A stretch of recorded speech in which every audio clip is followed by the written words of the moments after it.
नमस्कार दोस्तों, मैं advocate Vishnudhari Singh legal channel में आप सभी दर्शकों का स्वागत करता हूं।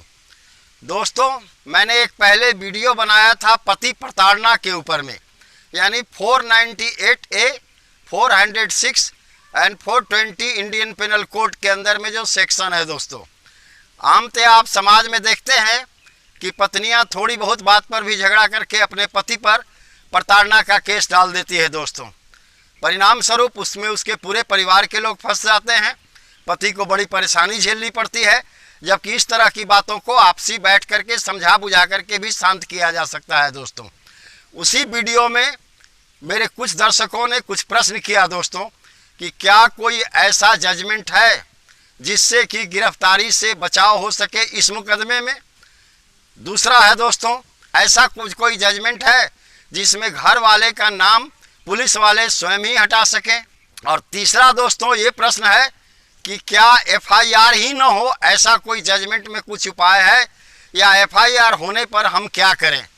तो आइए दोस्तों, हम इन तीनों प्रश्नों का उत्तर बारी बारी से दो जजमेंट में खोजते हैं। दोस्तों, ऑनरेबल सुप्रीम कोर्ट ने इस मुद्दे पर दो जजमेंट दिया। दोस्तों, दोनों जजमेंट को हम बारी बारी से आपके सामने विस्तृत रूप से उसकी व्याख्या करने जा रहे हैं। पहला जजमेंट है दोस्तों राजेश कुमार वर्सेज उत्तर प्रदेश सरकार।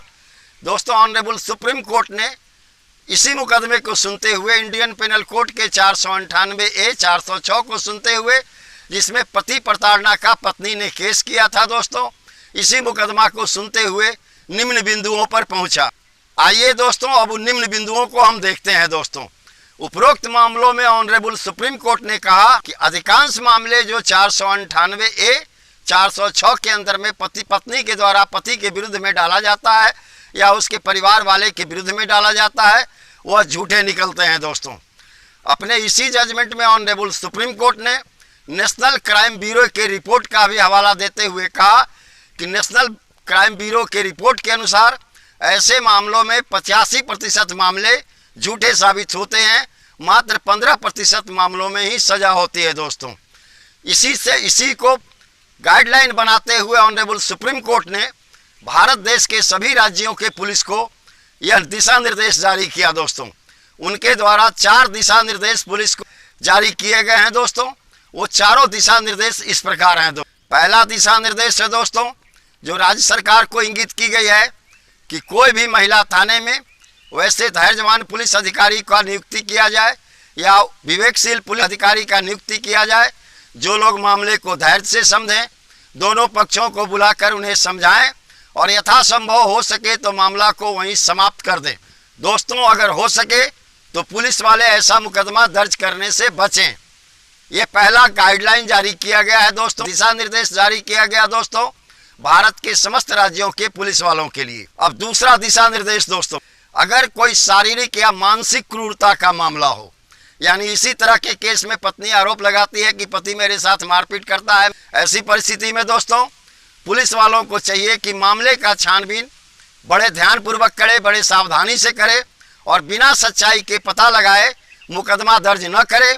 और अगर सच्चाई पता लगता है तो ऐसे व्यक्तियों के विरुद्ध या उस पति के विरुद्ध शारीरिक या मानसिक प्रताड़ना का केस दर्ज किया जा सकता है। दोस्तों, अब दोस्तों एक तीसरा दिशा निर्देश है कि पति के परिवार के फैमिली मेंबर का भी नाम पत्नी के द्वारा डाल दिया जाता है कि मुझे ननद मारी, या हमें विवाहिता ननद मारी, या हमें सास ससुर मारे या देवर मारे, या परिवार के जो अन्य सदस्य बाहर रह रहे हैं उनका भी नाम डाल दिया जाता है। दोस्तों, ऐसी परिस्थिति से बचने के लिए पुलिस वाले को यह दिशा निर्देश जारी किया गया है, मामले की सजगता से जांच करें और सच्चाई पता लगाएं कि इनके पति के परिवार वाले का क्या क्या योगदान प्रताड़ना में है। अगर वैसा कोई प्रमाण उन्हें नहीं मिलता है तो उस तरह का कोई केस दर्ज न करें। अब वो दोस्तों, आइए हम चौथे दिशा निर्देश के ऊपर बात करें। ऑनरेबल सुप्रीम कोर्ट ने अपने उपरोक्त मुकदमे में चौथा निर्देश जारी करते हुए कहा है दोस्तों, जो दिशा निर्देश पुलिस वालों के लिए है कि जो भी स्त्री धन हो, थाना में पति पत्नी को बुलाकर बातचीत कराकर पत्नी को पति के द्वारा लौटा दिया जाना चाहिए। उसके लिए पत्नी से या उसके परिवार वालों से पहले ये मांग किया जाना चाहिए, आपके पास कोई लिस्ट है जो स्त्री धन आपने पत्नी को दिया था या उसके परिवार को दिया था। लिस्ट से वस्तु का मिलान करके स्त्री का सारा स्त्री धन लौटा देना चाहिए। इससे ये होगा दोस्तों कि जो 406 का मुकदमा है, जो विश्वासघात का मुकदमा है, जो अमानत में खयानत का मुकदमा है, वो मुकदमा यही निरस्त हो जाएगा दोस्तों।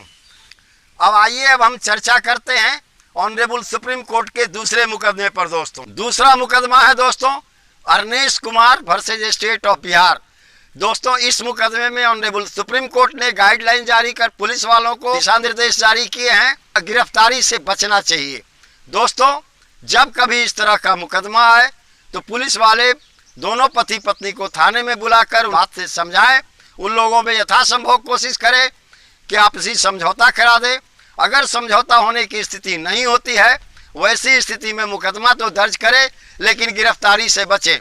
चूँकि ऑनरेबल सुप्रीम कोर्ट का दिशा निर्देश स्पष्ट है कि 7 साल या उससे कम के सजा वाले मुकदमे में साधारणतः गिरफ्तारी नहीं होनी चाहिए बिना कोर्ट के वारंट के, और अगर गिरफ्तारी करना जरूरी है तो सेक्शन 41 CRPC का पालन करना चाहिए, जिसके दिशा निर्देश के अनुसार अगर कोई पुलिस वाला किसी व्यक्ति को बिना वारंट के गिरफ्तार करता है, वैसी परिस्थिति में दोस्तों पुलिस वाले को उचित कारण बताना होगा कि हमने इसकी गिरफ्तारी क्यों की, अन्यथा पुलिस वाले को कंटेम्प्ट ऑफ कोर्ट का सामना करना होगा और उनके डिपार्टमेंटल प्रोसीडिंग का भी उन्हें सामना करना होगा दोस्तों। इसीलिए दोस्तों, जब पुलिस वाले बुलाएं उनके पास आप जरूर जाएं। पति पत्नी के बीच में यथासंभव कोशिश करें कि मेल मिलाप हो जाए, जो भी आपसी मनमुटाव हो उसे दूर करें, और अगर आप पत्नी को साथ लाना चाहते हैं तो आप थाना से ही पत्नी को साथ लेकर घर आए दोस्तों। अब तीसरा प्रश्न था कि परिवार के अन्य सदस्यों का नाम FIR में पड़ गया तो क्या करें। पिछले ही दिशा निर्देश के अनुसार पुलिस वालों को चाहिए कि मामले की गहनता से जांच करें, ये सच्चाई पता लगाएं कि परिवार का कोई भी सदस्य प्रताड़ना में शामिल था या नहीं, और अगर नहीं था तो ऐसे लोगों का नाम काट देना चाहिए। और एकदम लाचारी में अगर सच्चाई पता लग जाती है कि इन लोगों का नाम था तो नाम रखना चाहिए। लेकिन इसके बावजूद भी पति के परिवार के पास एक ऑप्शन है दोस्तों कि FIR को समाप्त करने के लिए, निरस्त करने के लिए वो ऑनरेबल हाई कोर्ट का सहारा ले और वहाँ 482 कोड ऑफ क्रिमिनल प्रोसीजर का जो सेक्शन है उसके अनुसार एक रिट फाइल करे और ऑनरेबल हाई कोर्ट में ये साबित करे कि यह FIR हमारे विरुद्ध में झूठा है। ऑनरेबल हाई कोर्ट इस मुकदमे को निरस्त कर देगा दोस्तों, इस FIR को निरस्त कर देगा।